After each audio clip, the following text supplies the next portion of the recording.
Pessoal, hoje eu nem ia fazer um segundo vídeo, mas realmente o protesto de São Paulo foi gigantesco. E aí eu vim mostrar para vocês as imagens, mostrando aí que o país realmente está contra o Bolsonaro. E isso porque a maioria das pessoas que se manifestariam não foram por conta da pandemia, porque não são negacionistas. Então, se hoje tivesse condições sanitárias, as ruas teriam milhões de pessoas contra o Bolsonaro. É uma proporção assim de 10 manifestantes contra o Bolsonaro para um manifestante a favor do Bolsonaro. E aí eu coloco até o comentário do Reinaldo Azevedo nessa linha. Todos sabem que me opus a protestos agora em razão da pandemia. É arriscado? É.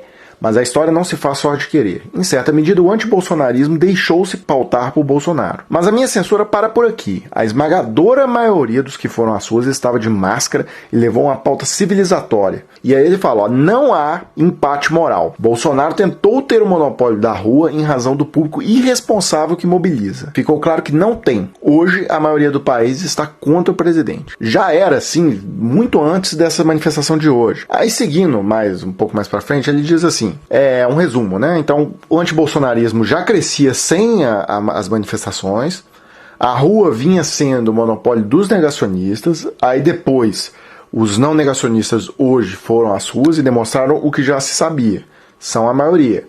O antibolsonarismo evidencia superioridade numérica, mas perde o exclusivismo moral na defesa do distanciamento social. Na plástica das ruas, a diferença está no uso de máscara, na pauta, a diferença é a civilização e a barbárie, e ele se coloca contra mais manifestações, tá? Ele acha que a oposição não deveria sair para a rua por conta da questão da terceira onda e tal, e ele conclui, né? A prioridade é combater o contágio.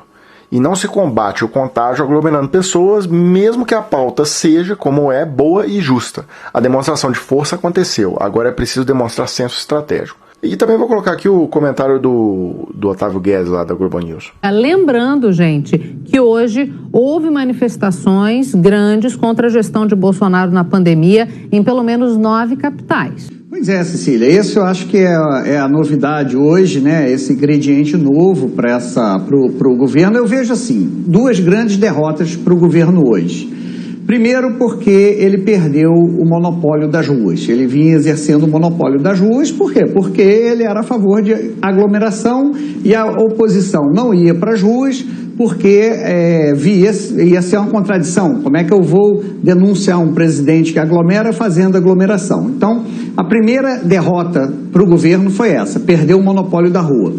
A segunda derrota do governo também é que eles não conseguiram ressignificar essas manifestações nas redes sociais, como fizeram, por exemplo, o assinante deve estar lembrado daquela manifestação Ele Não, antes da eleição, em que rapidamente as redes sociais, com muitos vídeos fakes, transformaram aquele protesto, aquela manifestação quase numa Sodoma e Gomorra, né? Até vídeos descontextualizados, vídeos de outros eventos que nada tinham com aquilo, inundaram a rede social, dizendo que aquele ato era um ato de ataque à família brasileira, dos valores conservadores. Não conseguiram fazer isso hoje. Não conseguiram também, como fizeram em outras manifestações da oposição, dizer que ali são militantes pagos, que as pessoas estão indo para a rua por mortadela, né? Esse era a linguajar lá das redes sociais. Então, portanto,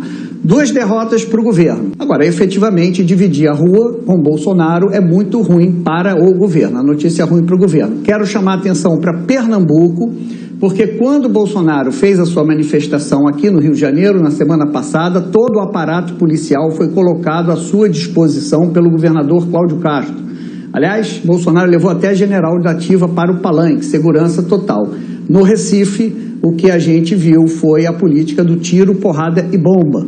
Então é preciso também, isso é outro problema para a oposição, além do discurso, né, contra a aglomeração, é um problema também a atitude das polícias militares, que essas são o discurso bolsonarista é muito permeável às polícias, principalmente nas baixas patentes, é o reduto eleitoral importante do bolsonarismo, né, as polícias militares.